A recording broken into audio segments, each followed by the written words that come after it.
Good morning, my dear students. As far as today's class is concerned, our concentration is going to be on fundamental rights. We'll try and understand what is fundamental right. எல்லோருக்கும் காலை வணக்கம். இன்னைக்கு இந்த கிளாஸில் fundamental ரைட்ஸ்னா என்னன்னு புரிஞ்சுக்கிறதுக்கு try பண்ணுவோம்.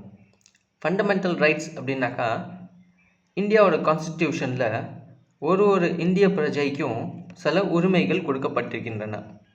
அந்த உரிமைகள் என்ன அப்படிங்கிறத டீட்டெயிலில் பார்ப்போம். அதுக்கு முன்னாடி இந்த அடிப்படையான உரிமை, தட் இஸ் ஃபண்டமெண்டல் ரைட்ஸ்னால் என்ன அப்படிங்கிறத புரிஞ்சுக்கிறதுக்கு ட்ரை பண்ணுவோம். Well, to start with, the fundamental rights are defined as the basic human rights of all citizens. The basic human right is called as fundamental rights. It is not something that we cannot get. Yes, we can get, we are enjoying because of our constitution. These fundamental rights are enshrined or clearly mentioned in our constitution, which is given to each and every citizen of this great country called India. Fundamental rights, அடிப்படை உரிமைகள் அப்படின்னா பேசிக் human rights அப்படிங்கிறாங்க. ஒரு மனுஷனுக்கு அடிப்படையான உரிமைகள் என்னவோ அதுதான் ஃபண்டமெண்டல் ரைட்ஸ் அப்படிங்கிறாங்க. இந்த ஃபண்டமெண்டல் ரைட்ஸ் எல்லாம் இந்தியன் கான்ஸ்டிடியூஷனில் மென்ஷன் பண்ணியிருக்காங்க. இந்த பேசிக் ஃபண்டமெண்டல் ரைட்ஸ் இந்தியாவில் இருக்கக்கூடிய ஒரு இந்திய பிரஜைக்கும் இது உண்டு, இது கிடைக்கணும் அப்படின்னு சொல்கிறாங்க. These rights defined in part 3 of the constitution. Indian constitutionல part 1, 2, 3, 4 இருக்கு. Yesterday in one of my presentation I said that part 4 deals with directive principles of state policy, and here it is said that part 3 deals with fundamental rights. நேற்று ஒரு செஷனில் ப்ரெசன்டேஷனில் part 4 directive principles of state policy பற்றி பேசுது. இன்றைக்கி இந்த part 3 என்ன சொல்லுது அப்படின்னு தெரிஞ்சுக்கணும் அப்படின்னு பார்த்தீங்கன்னாக்கா part 3 deals with fundamental rights of the constitution. Indian கான்ஸ்டிடியூஷனில் பார்ட் 3 ஃபண்டமெண்டல் ரைட்ஸை பற்றி சொல்லுது. These fundamental rights are applied irrespective of race, place of birth, religion, caste, creed or gender. Any Indian citizen, irrespective of, without any biasness with regard to race, place of birth, whether it is a small town, small village, city or a cosmopolitan city, there should be no biasness. Religion, there should be no biasness based on religion, caste, creed or even gender. இந்த fundamental rights என்ன சொல்லுது அப்படின்னு பார்த்தீங்கன்னாக்கா இந்திய பிரஜை அவன் எந்த ஊரில் பிறந்திருந்தாலும் சரி, எந்த மதத்தை சார்ந்திருந்தாலும் சரி, எந்த ஜாதியை சார்ந்திருந்தாலும் சரி, ஆர் எந்த ஜெண்டர், ஆனா பெண்ணா அப்படிங்கிற எந்த ஒரு ஜெண்டராக இருந்தாலும் சரி, எந்த விதமான பாகுபாடும் இல்லாமல், எந்த விதமான பயஸ்னஸும் இல்லாமல் எல்லாருக்கும் இந்த ஃபண்டமெண்டல் ரைட்ஸ் கிடைக்க வேண்டும் அப்படின்னு சொல்கிறாங்க. These are enforceable by the courts subject to specific restrictions. Of course, we do have our fundamental rights, but at the same time, you always keep in mind that these fundamental rights are enjoyed by each and every citizens, but subject to certain restrictions. There are certain restrictions which we'll deal with it when we go into the details of each and every fundamental right. And these fundamental rights are always enforceable by court of law, by Indian courts. இந்த fundamental rights நமக்கு உரிமை அப்படின்னு சொல்கிறோம் இல்லையா, இந்திய பிரஜைக்கு கிடைக்கக்கூடிய ஒரு உரிமை. இந்த உரிமை எல்லாம் கோர்ட், இந்தியாவில் இருக்கக்கூடிய நீதிமன்றம் என்ஃபோர்ஸ் பண்ணலாம்.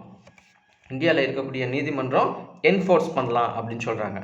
பட் இந்த உரிமை எல்லாம் நமக்கு கிடைக்கிது அப்படின்னு பார்த்தீங்கன்னாக்கா ஒரு சர்டன் ரெஸ்ட்ரிக்ஷன் அப்படின்னு சொல்கிறாங்க. ரெஸ்ட்ரிக்ஷன்னா ஒரு சில கட்டுப்பாடோடு நமக்கு கிடைக்கிது அப்படின்னு சொல்கிறோம். ரெஸ்ட்ரிக்ஷன் அப்படின்னா கட்டுப்பாடுகள், ஒரு கட்டுப்பாடு, நமக்கு கிடைக்கக்கூடிய உரிமை கிடைக்கிது, பட் ஒரு சில கட்டுப்பாடோடு நமக்கு கிடைக்கிது. Yes, fundamental rights embodied in Part 3 of the Constitution guarantees civil rights to all Indians. Yes, what these fundamental rights give us? Part 3 of Indian Constitution deals with fundamental rights, and what does it guarantee? இந்த part 3ல Indian கான்ஸ்டிடியூஷனில் fundamental ரைட்ஸை பற்றி பேசுகிறாங்க, fundamental ரைட்ஸை பற்றி சொல்லியிருக்காங்க. அது நமக்கு என்ன கொடுக்குது அப்படின்னு பார்த்தீங்கன்னாக்கா, இட் கேரண்டீஸ், நமக்கு கொடுக்கறது மட்டும் இல்லை, நமக்கு ஊர்ஜிதப்படுத்துது, கேரண்டி பண்ணுது. என்னன்னு பார்த்தீங்கன்னாக்கா, civil rights to all citizens, civil rights to each and every citizen of India. Civil right அப்படின்னாக்கா தமிழில் சமூக உரிமைகள். நமக்கு பார்ட் 3 ஆஃப் இந்தியன் கான்ஸ்டிடியூஷனில் வந்து சமூக உரிமைகள் கிடைக்க வேண்டும் அப்படின்னு சொல்லப்பட்டிருக்கிறது. மேலும் என்ன அப்படின்னு பார்த்தீங்கன்னாக்கா, above all and prevent the state from encroaching an individual's liberty. No state, that is whether central government or state government, cannot or can never encroach upon an individual's liberty, individual's freedom. That is also clearly mentioned in the constitution. இந்த fundamental ரைட்ஸில் மேலும் என்ன சொல்லியிருக்குன்னு பார்த்தீங்கன்னாக்கா, எந்த ஒரு அரசாங்கமாக இருந்தாலும் சரி, மாநில அரசாங்கமாக இருந்தாலும் சரி, மத்திய அரசாங்கமாக இருந்தாலும் சரி, அவங்க வந்து ஒரு இண்டிவிஜுவலோட லிபர்ட்டினா ஃப்ரீடம், சுதந்திரத்தில் தலையிட முடியாது. அத்துமீறல் அப்படின்னு சொல்கிறோம் இல்லையா, என்க்ரோச்மெண்ட் அப்படின்னாக்கா அத்துமீறல். எந்த ஒரு அரசாங்கமாக இருந்தாலும் சரி, தனி மனிதன உரிமைக்குள்ள அத்துமீறல் செய்ய முடியாது. while simultaneously placing upon it, that is the state government, an obligation to protect the citizens' right from encroachment by society. மேலும் இந்த இந்திய சட்ட சாசனம் கான்ஸ்டிடியூஷன் வந்து place an obligation on all governments, whether state government or central government, to protect the rights of the citizens. இந்த Indian கான்ஸ்டிடியூஷனில் வந்து ஒரு அரசாங்கத்துக்கும் ஒரு ஆப்ளிகேஷன் பிளேஸ் பண்ணுறாங்க. ஆப்ளிகேஷன் அப்படின்னாக்கா வேண்டுகோள் அப்படின்னு சொல்கிறோம் இல்லையா, இந்த ஆப்ளிகேஷன் பிளேஸ் பண்ணியிருக்கு. என்ன அப்படின்னு பார்த்தீங்கன்னாக்கா, it is the duty of the state government and central government, or டியூட்டின்னு சொல்ல, it is an application on the part of government to protect citizens right. ப்ரொடெக்ட்னாக்கா சிட்டிசனோட ஜனங்களோட உரிமையை பாதுகாக்கிறது அரசாங்கத்தோட obligation அப்படின்னு சொல்றாங்க. அந்த obligation has been placed upon each and every government as far as this constitution is concerned. There are 7 fundamental rights.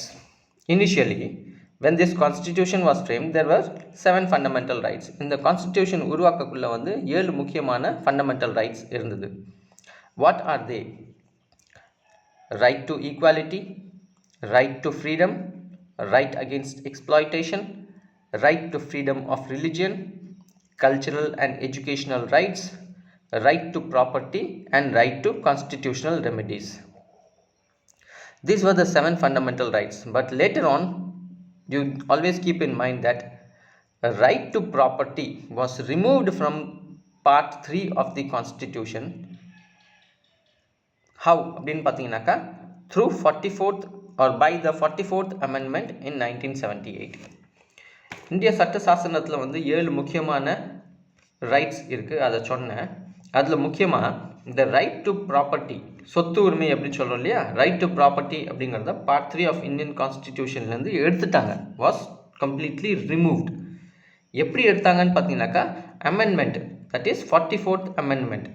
Whenever I talk about 44th amendment, you should keep in mind that it is with regard to removal of right to property from part 3 of constitution. This was done in 1978. இது எப்போ செஞ்சாங்கன்னு பார்த்தீங்கன்னாக்கா 1978லேயே இதை எடுத்துட்டாங்க. So now right to property is no more a fundamental right. இப்போதைக்கு right to property, சொத்து உரிமை அப்படிங்கிறது ஒரு ஃபண்டமெண்டல் ரைட் கிடையாது. That's it. Now to conclude, the purpose of fundamental rights is to preserve individual liberty. Why do we have all these rights? What is the purpose of providing all these fundamental rights? The basic purpose is to protect individuals' liberty, protect individuals' freedom. ஒரு உரிமைக்கும் ஒரு காரணம் இருக்குது. இந்த fundamental ரைட்ஸ்லாம் எதுக்கு கொடுக்கப்பட்டிருக்கிறது அப்படின்னு பார்த்தீங்கன்னாக்கா, main purpose என்ன அப்படின்னு பார்த்தீங்கன்னாக்கா ஒரு இண்டிவிஜுவலோட சுதந்திரத்தை பாதுகாக்க வேண்டும். Apart from this, there is one more reason, and democratic principles, that is protection of individual liberty and democratic principles. ஜனநாயக கொள்கைகளை பாதுகாக்க வேண்டும் மற்றும் ஒரு இந்திய பிரஜையோட சுதந்திரத்தையும் பாதுகாக்க வேண்டும். So in nutshell we can say that the purpose of fundamental right is to protect individuals' freedom and as well as democratic principles. It has to be done based on certain aspects, following certain things. அப்படி என்னன்னு பார்த்தீங்கன்னாக்கா it should be made available to each and every members of the society. இந்த individual liberty தனி மனித உரிமை plus democratic principal ஜனநாயக கொள்கைகளை பாதுகாக்க வேண்டும். எப்படின்னு பார்த்தீங்கன்னாக்கா இந்தியாவில் இருக்கக்கூடிய ஒரு பிரஜைக்கும் இது செய்ய வேண்டும், ஒரு பிரஜைக்கும் இது கிடைக்க வேண்டும் அப்படின்னு சொல்கிறாங்க. Well, to conclude, I would like to quote Dr. B.R. Bhimrao Ambedkar, father of Indian Constitution. When we talk about directive principles of state policy and fundamental rights, it may be wrong on my part if I do not mention about Dr. B.R. Ambedkar. What he has said is that the responsibility of the legislators or legislature is not just to provide fundamental rights, but also and rather more importantly to safeguard them. Dr. B.R. Ambedkar, while framing this constitution, he has said that responsibility of legislature, that is parliament and state assemblies, is not only to provide fundamental rights to the citizens, but also the more important thing is to protect them or safeguard them. Doctor B R அம்பேத்கரை பற்றி நம்ம இங்கே சொல்லலை அப்படின்னாக்கா அது தப்பாயிடும். Doctor PR Ambedkar இந்த கான்ஸ்டிடியூஷனை frame பண்ணக்குள்ள என்ன சொல்லியிருக்காரு அப்படின்னு பார்த்தீங்கன்னாக்கா இட் இஸ் அ ரெஸ்பான்சிபிலிட்டினா பொறுப்பு. என்ன பொறுப்புன்னு பார்த்தீங்கன்னாக்கா it is the responsibility of state and central government, that is legislature, parliament and state assemblies. Fundamental ரைட்ஸை ப்ரொவைட் பண்ணுறதுக்கு fundamental rights, that is basic அடிப்படையான உரிமைகளை கொடுக்க வேண்டும் அப்படிங்கிறத ரெஸ்பான்சிபிலிட்டி யாருதுன்னு பார்த்தீங்கன்னாக்கா it is the responsibility of the legislature அப்படின்னாக்கா பார்லிமெண்ட் அண்ட் ஸ்டேட் அசம்பிளிஸ். இதோட முக்கியமான விஷயம் என்னென்னு பார்த்தீங்கன்னாக்கா ப்ரொவைட் மட்டும் பண்ணக்கூடாது, ஃபண்டமெண்டல் ரைட்ஸ் உரிமைகள் அளிக்கப்பட வேண்டும் அப்படிங்கிறது மட்டும் கிடையாது, அதை பாதுகாக்க வேண்டும். More importantly to safeguard them, அது பாதுகாக்கிறதுக்கு என்ன செய்ய வேண்டுமோ அது செய்யணும் அப்படின்னு சொல்கிறாங்க. This is what I have to say with regard to fundamental rights. Thank you.